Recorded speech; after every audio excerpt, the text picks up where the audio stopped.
স্বাগতম জনাইছো মই পাৰ্থ প্ৰিয় দৰ্শক বিধানসভাৰ অধিৱেশন চলি আছে আৰু বিধানসভাৰ অধিৱেশনত এটা গুৰুত্বপূৰ্ণ প্ৰসংগ উত্থাপিত হৈছে যেটো প্ৰসংগই অসমত বিভিন্ন সময়ত উত্থাপিত হয় আৰু বিভিন্ন সময়ত চৰ্চাৰ কেন্দ্ৰবিন্দু হৈ পৰে আমাৰ যি আজিৰ বিশ্লেষণৰ শীৰ্ষক হৈছে 6 জনগোষ্ঠীৰ জনজাতিকৰণত বিধি পথালি 6 জনগোষ্ঠীৰ জনজাতিকৰণত বিধি পথালি কাৰণ বিধানসভাৰ মজিয়াত মন্ত্ৰী ৰনোজ পেগুৱে এটা মন্তব্য কৰিলে তেওঁৰ মন্তব্যটো ঠিক এনে ধৰণৰ যি মন্ত্ৰীগোট গঠন কৰা হৈছিল 6 জনগোষ্ঠীৰ জনজাতিকৰণৰ দিশত কেন্দ্ৰলৈ প্ৰতিবেদন প্ৰেৰণ কৰিবলৈ সেই মন্ত্ৰীগোটৰ প্ৰতিবেদন কেন্দ্ৰলৈ বা কেন্দ্ৰীয় চৰকাৰলৈ এতিয়ালৈকে যোৱা নাই বিধানসভাৰ মজিয়াত মন্ত্ৰীৰ এনে ধৰণৰ মন্তব্যত এক প্ৰকাৰ জাঙুৰ খাই উঠিছে 6 জনগোষ্ঠীৰ নেতৃবৃন্দ এতিয়া প্ৰসংগটোৱে শিৰোনাম দখল কৰিছে সংবাদ মাধ্যমত বিষয়টোৱে চৰ্চা লাভ কৰিছে বিভিন্ন জনগোষ্ঠীয় সংগঠনসমূহে দাবী কৰিছে এই যি ক্লোজ ডোৰ বৈঠক সেই ক্লোজ ডোৰ বৈঠকবোৰ নকৰি চৰকাৰী প্ৰতিনিধিয়ে 6 জনগোষ্ঠীৰ নেতৃত্বৰ সৈতে মুকলিকৈ কথা পাতক চৰাইদেউত বা ৰংঘৰৰ বাকৰিত মুকলিকৈ কথা পাতক বিষয়টোৱে শিৰোনাম দখল কৰিছে আমি 6 জনগোষ্ঠীৰ জনজাতিকৰণৰ সন্দৰ্ভত বিগত সময়ত বিভিন্ন এক্সপ্লেইনাৰ বা বিশ্লেষণ আগবঢ়াইছিলো আজি এই অৱকাশ লৈছো কিয় অসমৰ 6 জনগোষ্ঠী এতিয়ালৈকে জনজাতিৰ মৰ্যাদা লাভ কৰা নাই 1950 চনৰ পৰা অসমৰ ভাৰতবৰ্ষৰ বিভিন্ন জনগোষ্ঠীক এছটিৰ মৰ্যাদা দিয়া হৈছিল তাৰ পিছত 50 চনৰ পৰা এতিয়ালৈকে সেই তালিকাখন যিখন এছটিৰ তালিকা সেই তালিকাখনত বহু নতুন জনগোষ্ঠী অন্তৰ্ভুক্ত হৈছে কিন্তু অসমৰ এই 6টা জনগোষ্ঠীয়ে যোৱা 50 বছৰ এই দাবী উত্থাপন কৰি থকাৰ পিছতো বিভিন্ন ৰাজনৈতিক দলে তেওঁলোকক সেই প্ৰতিশ্ৰুতি প্ৰদান কৰাৰ পিছতো মৰাণ মটক চুটিয়া আদিবাসী কোচ ৰাজবংশী আৰু আহোম সম্প্ৰদায়ৰ লোকসকলক কিয় এতিয়াও অন্তৰ্ভুক্ত হোৱা নাই সেই বিষয়ে বিশ্লেষণ আগবঢ়াবলৈ প্ৰয়াস কৰিম বস্তুটো চালিজাৰি গোটেই বিষয়টো চালিজাৰি চাবলৈ প্ৰয়াস কৰিম কিয় হোৱা নাই এতিয়ালৈকে তেওঁলোকক কিয় এছটিৰ মৰ্যাদা দিয়া হোৱা নাই বিশেষকৈ যিসকল আদিবাসী লোক যিসকলক বিভিন্ন সময় চাহ শ্ৰমিক বুলি কোৱা হয় তেওঁলোকৰ এথনিচিটিৰ যিসকল লোক ঝাৰখণ্ড মধ্যপ্ৰদেশ বা আন ৰাজ্যত আছে তেওঁলোকে সেই ৰাজ্যত আদিবাসীৰ মৰ্যাদা বা এছটিৰ মৰ্যাদা লাভ কৰে অসমত তেওঁলোকে সেই মৰ্যাদা কিয় লাভ নকৰে এনেবোৰ প্ৰশ্ন প্ৰাসংগিক গোটেই বিষয়টো সাংবিধানিক দৃষ্টিকোণৰ পৰা বা এডমিনিষ্ট্ৰেটিভ পাৰ্সপেক্টিভৰ পৰা বিশ্লেষণ কৰিবলৈ প্ৰয়াস কৰিম প্ৰিয় দৰ্শক বিগত সময়টো কৰিছিলো এই বিশ্লেষণ পুনৰ অৱকাশ লৈছো বিধানসভাৰ মজিয়া উত্তাল হোৱাৰ সেই প্ৰসংগটোৰ আঁত ধৰি এতিয়া যদি আৰম্ভ কৰো কিয় বিগত সময়ত অসমৰ মুখ্যমন্ত্ৰী হিমন্ত বিশ্ব শৰ্মাই এক মন্তব্য কৰিছিল তেওঁ কৈছিলে গোটেই প্ৰক্ৰিয়াটো আগবাঢ়িব পৰা নাই কাৰণ তৰুণ গগৈৰ চৰকাৰৰ সময়ত যি প্ৰস্তাৱ কেন্দ্ৰলৈ প্ৰেৰণ কৰা হৈছিল সেই প্ৰস্তাৱত আখুৱা আছে তৰুণ গগৈ চৰকাৰৰ সময়ৰ যি প্ৰস্তাৱ আছিল সেই প্ৰস্তাৱত লিখা আছিল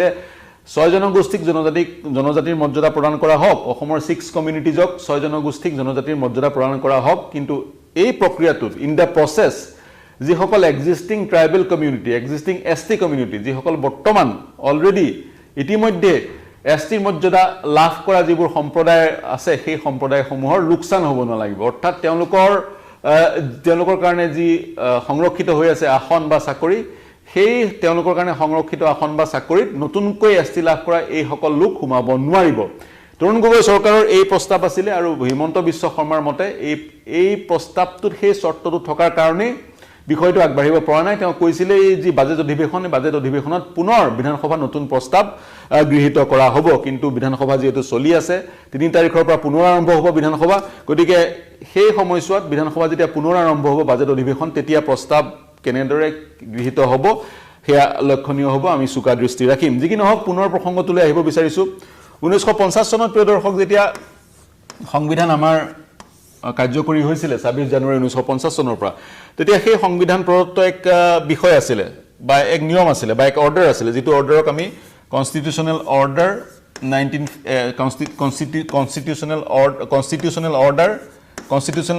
কনস্টিটিউচনেল এছচি অৰ্ডাৰ 1950 বুলি কওঁ কনস্টিটিউচনেল শিডিউল ট্ৰাইব অৰ্ডাৰ 1950 এই বিশ্লেষণটোত আমি শিডিউল ট্ৰাইব বা এছটি সকলক এছটিৰ মৰ্যাদা কেনেকৈ লাভ কৰা হয় সেই বিষয়ত আমি বিশ্লেষণ আগবঢ়াম এছচিৰ বিষয়টো আমি সুকিয়াকৈ ৰাখিছো আন সময় যেতিয়া প্ৰাসংগিক হ'ব তেতিয়া বিশ্লেষণ আগবঢ়াম এতিয়া 1950 চনৰ যি সাংবিধানিক নিৰ্দেশ অনুসূচিত জনজাতিৰ সন্দৰ্ভত যি সাংবিধানিক নিৰ্দেশ এই নিৰ্দেশ অনুসৰিয়ে সমগ্ৰ দেশত সেই সময়তে প্ৰায় 700 সম্প্ৰদায়ক এছটিৰ তালিকাত অন্তৰ্ভুক্ত কৰা হৈছিল ভাৰতবৰ্ষৰ ৰাষ্ট্ৰপতিয়ে তেওঁক প্ৰদান কৰা সংবিধানে প্ৰদান কৰা বিশেষ ক্ষমতাৰ যোগেদি সেই তালিকা তেওঁ প্ৰস্তুত কৰিছিল আৰু আজিৰ তাৰিখত ভাৰতবৰ্ষত এছটিৰ জনসংখ্যা হৈছে সৰ্বমুঠ জনসংখ্যাৰ 8% আৰু এই 8% হৈছে ভাৰতবৰ্ষত এছটি অৰ্থাৎ প্ৰায় 10 কোটি 10 crore ভাৰতবৰ্ষত এছটি সম্প্ৰদায় এছটিত অন্তৰ্ভুক্ত সম্প্ৰদায়ৰ জনসংখ্যা আছে হিউজ পপুলেশ্যন গতিকে কিন্তু তাৰ লগতে বহু এনে সম্প্ৰদায় আছে যিসকলে সেই এছটিৰ তালিকাত অন্তৰ্ভুক্ত হ'ব বিচাৰি আছে তাৰ লগত আৰু এটা কথা কৈ দিওঁ এই যিসকল এছটি সকলোকে সমানে সুবিধা প্ৰদান কৰা হয় শিক্ষা অনুষ্ঠান বা চাকৰি বাকৰিত কিন্তু এছটি যি 700 কমিউনিটিজ আছে এছটিৰ তালিকাত অন্তৰ্ভুক্ত 700 প্লাছ কমিউনিটিজ এই কমিউনিটিজবোৰৰ প্ৰতিটো কমিউনিটিৰ বা প্ৰতিটো সম্প্ৰদায়ৰ কিন্তু জীৱনশৈলী পৃথক অৰ্থাৎ হোমোজেনিয়াছ নহয় উদাহৰণস্বৰূপে মিচিংসকলৰ লগত বড়োসকলৰ জীৱনশৈলী নিমিলে বা গোণ্ডসকলৰ লগত তেওঁলোকৰ ঝাৰখণ্ডৰ আন যি সম্প্ৰদায় আছে সম্প্ৰদায়ৰ মুণ্ডাসকলৰ জীৱনশৈলী নিমিলে ঠিক তেনে ধৰণৰ অৰ্থাৎ যি 10 কোটি লোক আছে তেওঁলোকৰ জীৱনশৈলী একে ধৰণৰ নহয় তেওঁলোক হোমোজেনিয়াছ নহয় এতিয়া এটা সম্প্ৰদায়ে এছটিৰ মৰ্যাদা পাবলৈ হলে কি বৈশিষ্ট্য তেওঁলোকৰ থাকিব লাগে সেই সম্প্ৰদায়টোৰ সেই কমিউনিটিটোৰ কি বৈশিষ্ট্য থাকিব লাগে প্ৰথম বৈশিষ্ট্যটো হৈছে প্ৰিমিটিভ ট্ৰাইব হ'ব লাগিব অৰ্থাৎ প্ৰাচীন তেওঁলোকৰ জীৱনশৈলী থাকিব লাগিব তেওঁলোকৰ জীৱনশৈলীত প্ৰাচীন এক চৰিত্ৰ থাকিব লাগিব তাৰ পিছত 2 নম্বৰ ৰিকোয়াৰমেন্টটো হৈছে চৰ্তটো হৈছে ডিস্টিংটিভ কালচাৰ DC বুলি লিখিলো তেওঁলোকৰ যি সংস্কৃতি সেই সংস্কৃতি ডিস্টিংটিভ পৃথক হ'ব লাগিব আনতকৈ পৃথক হ'ব লাগিব 3 নম্বৰটো হৈছে জিওগ্ৰাফিকেল আইসোলেশন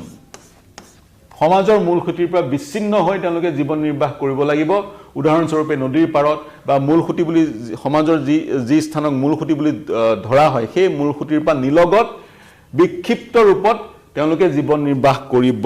লাগিব 4 নম্বৰটো হৈছে প্ৰিয় দৰ্শক 4 নম্বৰটো হৈছে সাইনেছ অফ কন্টেক্ট অৰ্থাৎ সমাজৰ মূল খুঁটিৰ বুলি যিসকলক ধৰা হয় বা সমাজৰ এডভান্সড যিসকল কমিউনিটি যিবোৰ কমিউনিটি সেই কমিউনিটিৰ লোকসকলৰ সৈতে সম্বন্ধ স্থাপন কৰাত বা তেওঁলোকৰ সংস্পৰ্শলৈ অহাৰ পৰা বিৰত থকাৰ যি প্ৰৱণতা বা যি চৰিত্ৰ সেই চৰিত্ৰ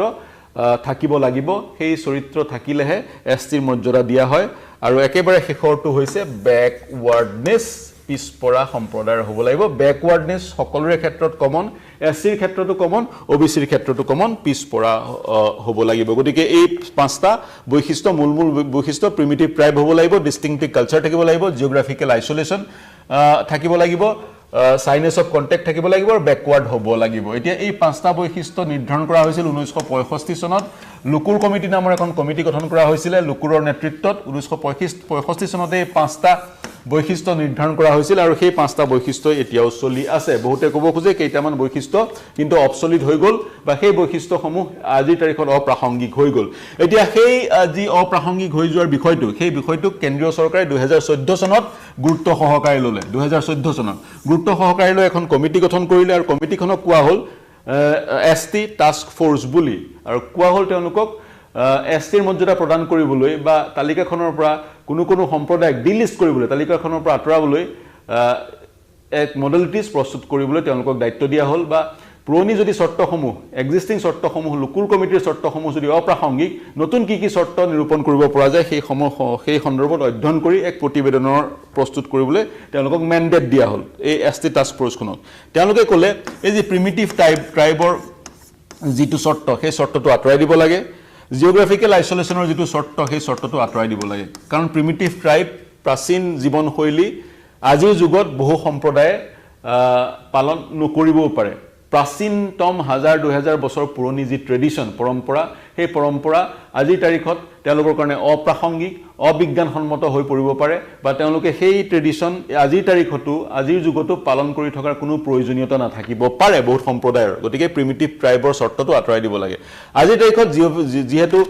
ৰাস্তা ঘাট ভাল হ'ল দুৰ্গম অঞ্চলসমূহলৈও ৰাস্তা ঘাট নিৰ্মাণ হ'ল গাড়ী মটৰ যোৱা হ'ল গতিকে জিওগ্ৰাফিকেল আইসোলেশন আজিৰ যি আন্তঃগাঁথনি সেই আন্তঃগাঁথনিত অপ্ৰাসংগিক বুলি নতুন কমিটিখনে ক'লে এই দুটা তেওঁলোকে আঁতৰাবলৈ ক'লে এই দুটা আঁতৰাই তেওঁলোকে আন কিছুমান চৰ্ত নিৰূপণ কৰিলে তাৰ এটা অন্যতম চৰ্ত হৈছে ডিস্টিংটিভ ল্যাঙ্গুৱেজ যিটো সম্প্ৰদায়ক এছটি মৰ্যাদা দিয়াৰ কথা চিন্তা কৰা যায় সেই সম্প্ৰদায়টোৰ ডিষ্টিংটিভ ভাষা এটা পৃথক ভাষা থাকিব লাগিব সেই ভাষাটো উপভাষা বা ডাইলেক্ট হলেও হ'ব দেৱানী ভাষা হলেও হ'ব দেৱান হলেও হ'ব কিন্তু তেনে ধৰণৰ ডিষ্টিংটিভ ভাষা এটা থাকিব লাগিব যিটো ভাষা আজিৰ তাৰিখৰ যিবোৰ মডাৰ্ন ইণ্ডিয়ান লেংগুৱেজ আছে সেই লেংগুৱেজৰ কোনোবা এটা অতি কমেও এটা লেংগুৱেজৰ ফাউণ্ডেশ্যন হ'ব লাগিব গতিকে তেনে ধৰণৰ এক নতুন কমিটিখনে প্ৰস্তাৱ আগবঢ়ালে 2 নম্বৰতে প্ৰেজেন্স অফ কোৰ কালচাৰ থাকিব লাগিব অৰ্থাৎ তেওঁলোকৰ পৃথক এক সংস্কৃতি থাকিব লাগিব কোৰ কালচাৰ আৰু ডিষ্টিংটিভ কালচাৰ প্ৰায় একেই আৰু তেওঁলোকৰ ডিষ্টিংটিভ যি জীৱনশৈলী নাচ গান পেইণ্টিং ডেন্স আদিত তেওঁলোকৰ বিচিত্ৰতা বা পৃথক এক ধাৰা থাকিব লাগিব কিন্তু মন কৰিব যি নতুন টাস্ক ফোৰ্সে যিসমূহ নতুন চৰ্ত আৰোপ কৰাৰ পৰামৰ্শ আগবঢ়াইছিল সেই চৰ্তসমূহ এতিয়াও আৰোপ কৰা হোৱা নাই অৰ্থাৎ আজিৰ তাৰিখত যদি অসমৰ 6 জনগোষ্ঠীক জনজাতিকৰণ কৰা হয় তেওঁলোকক সেই 1965 চনৰ লুকুৰ কমিটিৰ সেই 5টা বৈশিষ্ট্যৰ ভিত্তিতে জনজাতিৰ মৰ্যাদা প্ৰদান কৰা হ'ব এতিয়া সেই 5টা বৈশিষ্ট্য কোনোবা এটা সম্প্ৰদায়ৰ আছে নে নাই সেই কথা কেনেকৈ নিৰূপণ কৰা হয় তাৰো এটা প্ৰক্ৰিয়া আছে সেই প্ৰক্ৰিয়াটোৰ বিষয়ে সংক্ষেপত ক'ব বিচাৰিম তাৰো এটা প্ৰক্ৰিয়া আছে প্ৰথমতে যিখন ৰাজ্যৰ সেই সম্প্ৰদায়টো উদাহৰণস্বৰূপে আহোমক এছটিৰ মৰ্যাদা দিয়াৰ প্ৰস্তাৱ আহোমক এছটি মৰ্যাদা দিয়াৰ চিন্তা চৰ্চা যদিহে চলি আছে তেতিয়া আহোম সম্প্ৰদায়ৰ লোকসকল ক'ত থাকে অসমত অসম চৰকাৰে সেই প্ৰস্তাৱ প্ৰথম পদক্ষেপটো হৈছে ষ্টেট গভৰ্ণমেণ্টে প্ৰস্তাৱটো চেণ্টাৰলৈ প্ৰেৰণ কৰিব লাগিব 2 নম্বৰ পদক্ষেপটো হৈছে এই চেণ্টাৰলৈ ষ্টেট গভৰ্ণমেণ্টে যিখন প্ৰতিবেদন প্ৰেৰণ কৰিব কোনোবা এটা সম্প্ৰদায়ক এছটিৰ মৰ্যাদা দিব লাগে বুলি কৈ সেই প্ৰতিবেদনখন RGI অৰ্থাৎ ৰেজিষ্ট্ৰাৰ জেনেৰেল অফ ইণ্ডিয়াই RGI কাৰ্যালয়ে চালি জাৰি চাব অনুমোদন জনাব তাৰ পিছত সেই প্ৰতিবেদনখন যাব এন্থ্ৰোপলজিক্যাল সাৰ্ভে অফ ইণ্ডিয়ালৈ এন্থ্ৰোপলজিক্যাল সাৰ্ভে অফ ইণ্ডিয়া চালি জাৰি চাই অনুমোদন জনাব বা প্ৰত্যাহাৰ কৰিবলৈ ক'ব তাৰ পিছত যাব নেশ্যনেল কমিশন ফৰ শিডিউল ট্ৰাইবেও চালি জাৰি চাব অনুমোদন জনাব নহলে নস্যাৎ কৰিব নহলে প্ৰত্যাহাৰ কৰিবলৈ ক'ব তাৰ পিছত যাব সেন্ট্ৰেল কেবিনেটে সেই প্ৰতিবেদনখনক এখন বিধেয়কলৈ ৰূপান্তৰ কৰিব বিধেয়কলৈ ৰূপান্তৰ কৰি সেই বিধেয়কখনক অনুমোদন জনাব তাৰ পিছত বিধেয়কখন যাব ৰাজ্যসভা আৰু লোকসভালৈ ৰাজ্যসভা আৰু লোকসভাত বিধেয়কখন গৃহীত হ'ব লাগিব বিধেয়কখন ৰাজ্যসভাৰ লোকসভাত গৃহীত হোৱাৰ পিছত আইনলৈ ৰূপান্তৰ হ'ব বিধেয়কখন বিলখন এক্ট হ'ব আৰু সেই এক্টখন যাব ৰাষ্ট্ৰপতিৰ ওচৰলৈ সেই এক্টখন যাব ৰাষ্ট্ৰপতিৰ ওচৰলৈ সেই এক্টখন যোৱাৰ পিছত ৰাষ্ট্ৰপতিয়ে সেই এক্টখনত স্বাক্ষৰ কৰাৰ পিছত এক্টখনত অনুমোদন দিয়াৰ পিছত কনসেন্ট দিয়াৰ পিছত সেই এক্টখন কাৰ্যকৰী হ'ব আৰু সেই এক্টখন কাৰ্যকৰী হোৱা মাত্ৰকে ভাৰতৰ ৰাষ্ট্ৰপতিয়ে ভাৰতৰ সংবিধানত উল্লেখ থকা 342ৰ অধীনত যিখন তালিকা সেইখন তালিকাত সেই সম্প্ৰদায়টোৰ নাম অন্তৰ্ভুক্ত কৰিব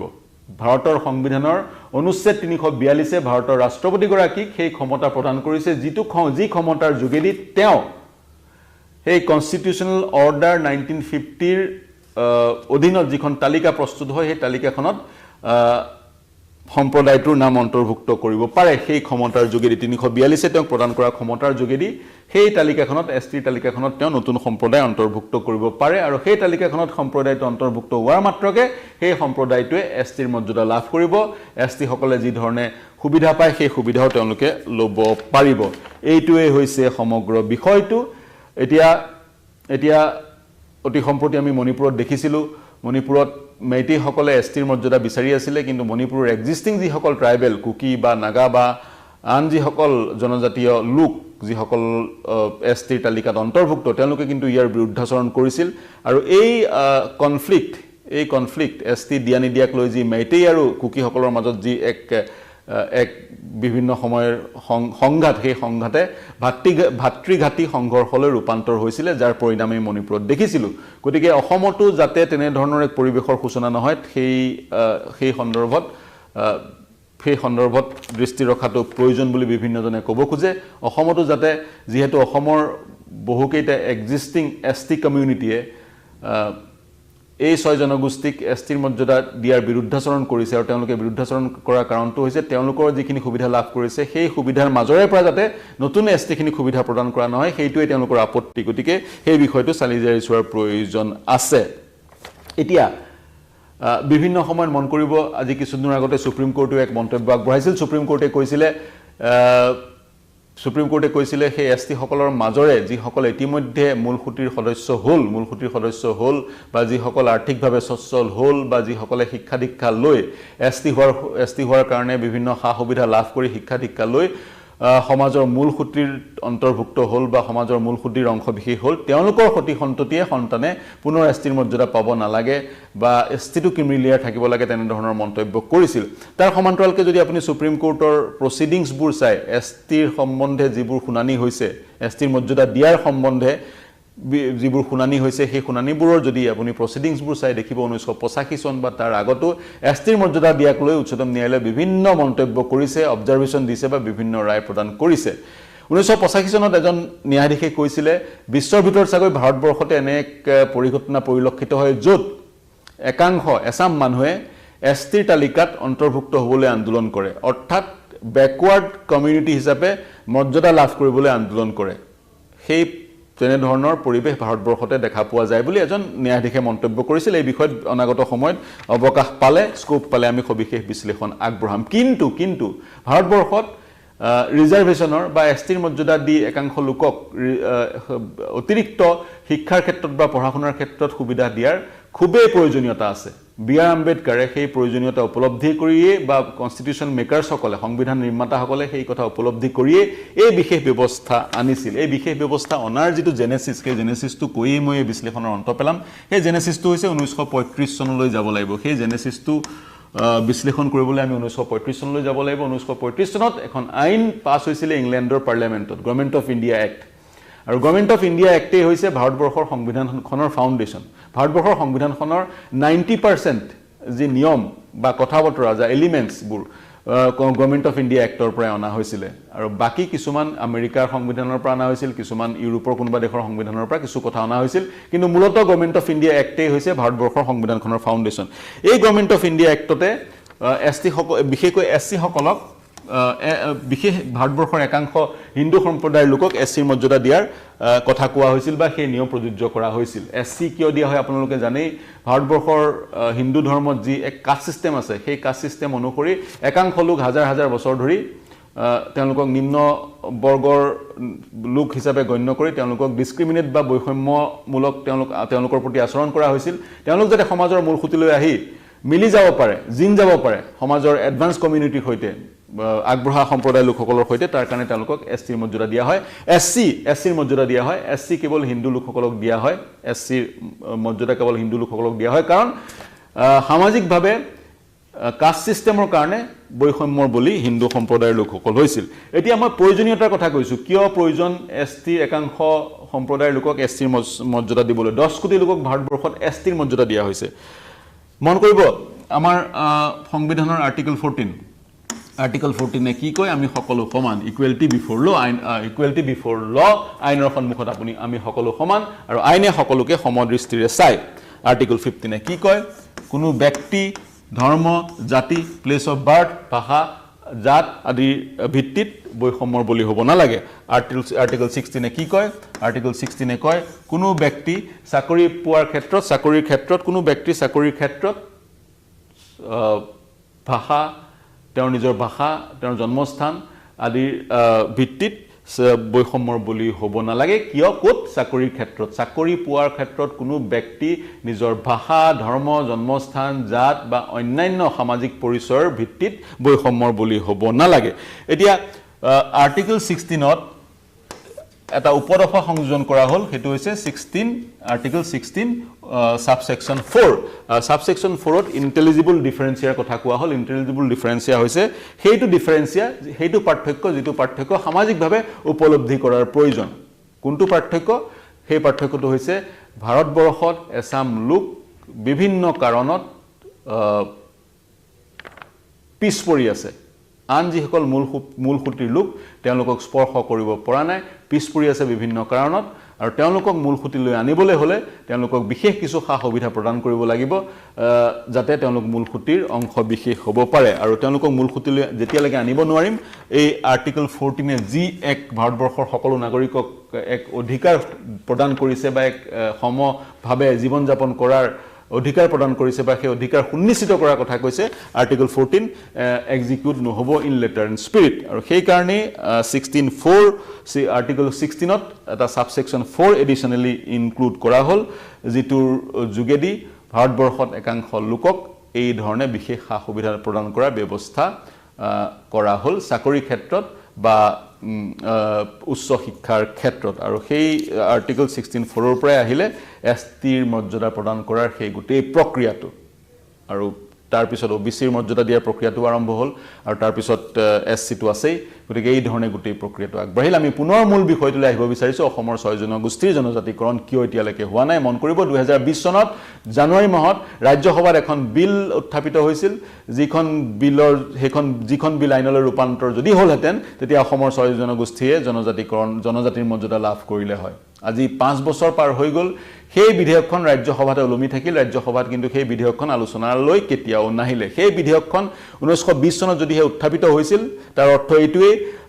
অসমৰ 6 জনগোষ্ঠীক জনজাতিৰ মৰ্যাদা প্ৰদান কৰিবলৈ এই যি এজেন্সি কেইটা সেই এজেন্সি কেইটাই অনুমোদন প্ৰদান কৰিছিল RGI anthropological survey of India national commission for ST central cabinet ইত্যাদি অনুমোদন প্ৰদান কৰিছিল গতিকে সেই ৰাজ্যসভালৈকে যদি এখন বিধেয়ক গৈছিলে পুনৰ মন্ত্ৰী গোট এটা গঠন কৰি পুনৰ অনুমোদন প্ৰেৰণ কৰাৰ অৱকাশ কিয় আহিলে প্ৰয়োজনীয়তা কিয় আহিল এইটো ডাঙৰ প্ৰশ্ন এই মুহূৰ্তত যদিহে তৰুণ গগৈ চৰকাৰে আশাপূৰ্ণ এক প্ৰস্তাৱ সেই সময়ত সদনৰ মজিয়াত গ্ৰহণ কৰিছিল সেই প্ৰস্তাৱটো অগ্ৰাহ্য কৰি সেই প্ৰস্তাৱটো প্ৰত্যাহাৰ কৰি নতুন এক প্ৰস্তাৱ কেতিয়া চৰকাৰে গ্ৰহণ কৰিব বা কেন্দ্ৰলৈ পঠাব সেইটো এক প্ৰাসংগিক আজিৰ সময়ত প্ৰাসংগিক প্ৰশ্ন প্ৰিয় দৰ্শক যেতিয়াই 6 জনগোষ্ঠীৰ জনজাতিৰ বিষয়টো আহে আমি বিশ্লেষণ আগবঢ়াওঁ এইবাৰ বস্তুটো গোটেই বিষয়টো পাৰ্সপেক্টিভত পেলোৱাৰ এক চেষ্টা কৰিলো কেনেকৈ দিয়া হয় জনজাতিৰ মৰ্যাদা কি নিয়ম বা অনুমোদন কোনে জনায় অনুমোদন জনোৱাৰ প্ৰক্ৰিয়াসমূহ কি সকলো চালিজাৰি সকলো বিশ্লেষণ কৰাৰ প্ৰয়াস কৰিলো এই বিশ্লেষণ কেনে পালে জনাব তাৰ সমান্তৰালকৈ যদি অতিৰিক্ত তথ্য আমাক জনাব বিচাৰে আমাৰ ইউটিউব চেনেলৰ ফেসবুক পেজৰ যোগেদি সেই অতিৰিক্ত তথ্য আপোনালোকে জনাব পাৰিব অনাগত সময়ত আমাৰ পৰা কি বিষয়ত বিশ্লেষণ বিচাৰে আমাক অৱগত কৰিব মন্তব্য কৰিব প্ৰতিক্ৰিয়া প্ৰকাশ কৰিব আহ্বান জনাম কাৰণ আপোনালোকৰ প্ৰতিক্ৰিয়া আৰু মন্তব্য আমাৰ কাৰণে চালিকা শক্তি তাৰ সমান্তৰালকৈ দেশ বিশ্ব ৰাজ্যৰ সকলো বাতৰি ৰিয়েল টাইমত পাবলৈ হ'লে সাবস্ক্ৰাইব কৰক নিউজ 18 অসম নৰ্থ ইষ্টৰ ইউটিউব চেনেল বা ফলো কৰক ফেসবুক পেজ এতিয়ালৈ এৰিছো দেশ বিশ্ব ৰাজ্যৰ সকলো বাতৰিৰ কাৰণে চাই থাকিব নিউজ 18 অসম নৰ্থ ইষ্ট ধন্যবাদ